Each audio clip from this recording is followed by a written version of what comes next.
we're developing a society because of all of these different toxins known to affect brain function. We're seeing a society that not only has a lot more people of lower IQ, but a lot fewer people of higher IQ. In other words, a dumbing down, a chemical dumbing down of society. So everyone's sort of mediocre. That leaves them dependent on government because they can't excel. We have these people of lower IQ who are totally dependent. Then we have this mass of people who are going to believe anything they're told because they can't really think clearly. And very few people of very high IQ who have good cognitive function who can figure this all out. And that's what they want. So, you can kind of piece it together as to why they are so insistent in spending so many hundreds of millions of dollars of propaganda money to dumb down society. The secret organizations of the world power elite are no longer secret. They have planned and are now leading us into a one-world communist government.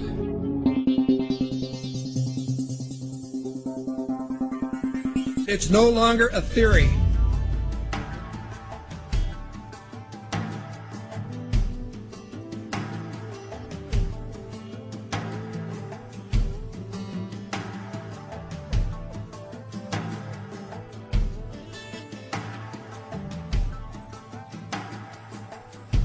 The German philosopher Johann von Goethe once said, "There are none more hopelessly enslaved than those who falsely believe that they are free." But few who hear the words ever realize that they are the ones to whom Goethe was referring. For the reality is that every person in the civilized world is enslaved from childhood. They are enslaved in a prison without walls or bars, and so few ever realize it, but all are enslaved nonetheless. And what the people of the world are enslaved to is a system of perpetual self-generating debt that is created for them wholly by design by private international banking interests. And the people are taught from an early age to just accept this debt because this is just the way things are. But the reality is that this is not just the way things are, but more the way things have been designed. And all one has to do is to glance around them at the state of the world today to realize that though this is the way things currently are, it is most definitely not the way things should be.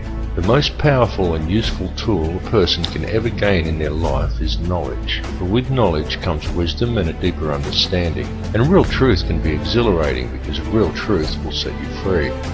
Now whether you believe in the Illuminati or not, whether you take the time to listen to so-called conspiracy theories or not, there are some things that should be clearly understood by all.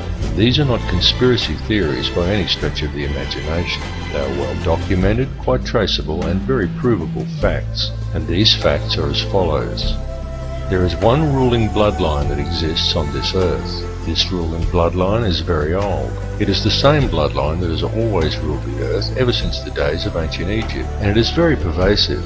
For example, many people think that anyone can get to be President of the United States, but the reality is that all US presidents have been Freemasons, and a large number of them are in fact related, and their lineage can be traced back to European monarchy, and in particular to the line of William of Orange.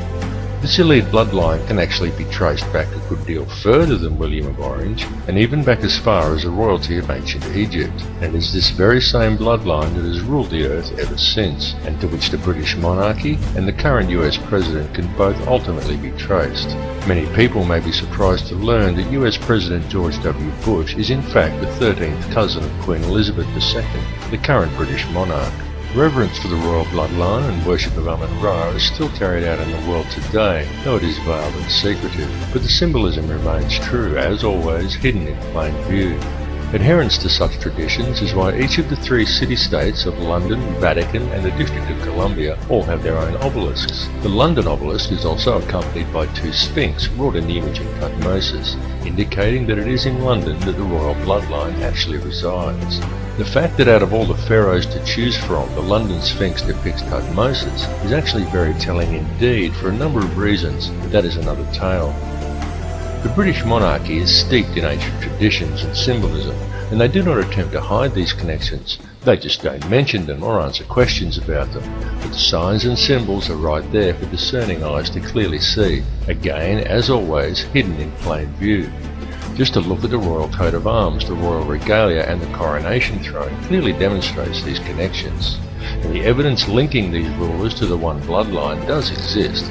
All the information to verify these claims lies within the public domain. It is up to each of you to connect the dots yourself. More importantly, however, is the fact that over the last 200 odd years there has developed behind this ruling bloodline another elite class, somewhat similar to a priesthood that remains hidden in the shadows. This shadowy priesthood is the money changers, the international banking elite, consisting of 13 very influential families, and it is this shadowy elite who ultimately controls things from behind the scenes.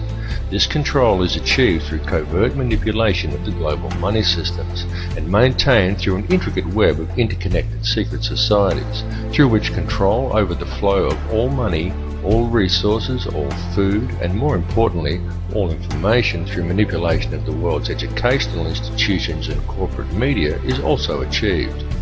Many of these smaller secret societies are completely oblivious to the existence of the others, but all lead back to a round table of just 6, and ultimately to one at the very top that is populated by virtually a handful of individuals. It is this handful of very powerful men that controls all the other societies, and through them the heartbeat of the entire world.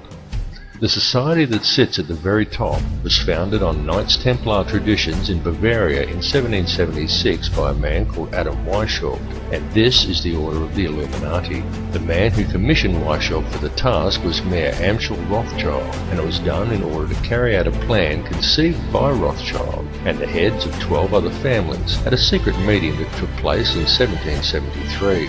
These families included the Warbirds, the Schiffs, and the Oppenheimers. The Illuminati has since become the most powerful society in the world, and in the last 230 years it has been instrumental in helping the Rothschild family accumulate over 1/2 of the world's total wealth, at the cost of quite literally millions of innocent lives. The hoarded wealth of this one family alone could comfortably feed, clothe, and house every man, every woman, and every child on Earth.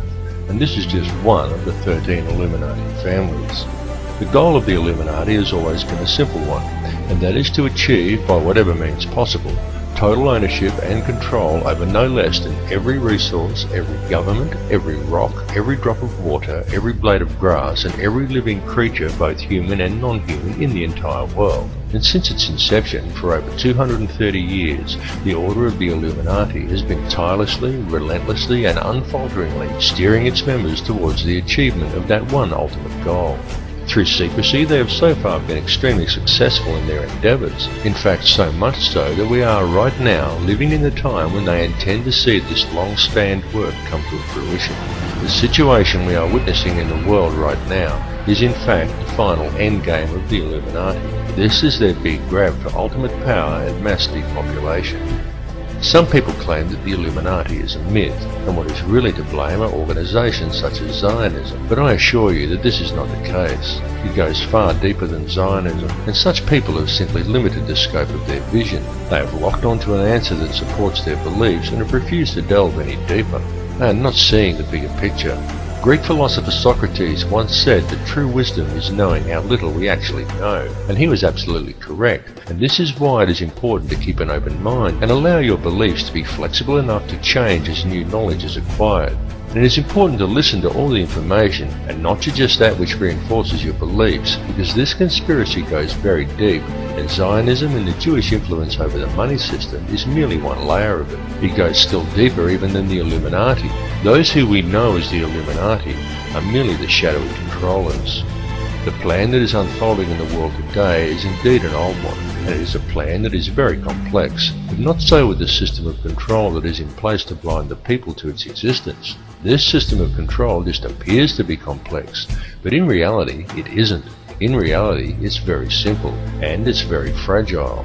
However, it is its apparent complexity that has kept it so well veiled, and it has also been kept very well hidden by constructing a conspiracy culture to breed around it, and by then promoting an air of endless ridicule towards such concepts. Indeed, the creation and proliferation of such a culture and promotion of constant ridicule towards it has been one of the Illuminati's most valuable assets in obscuring the reality of the society's existence.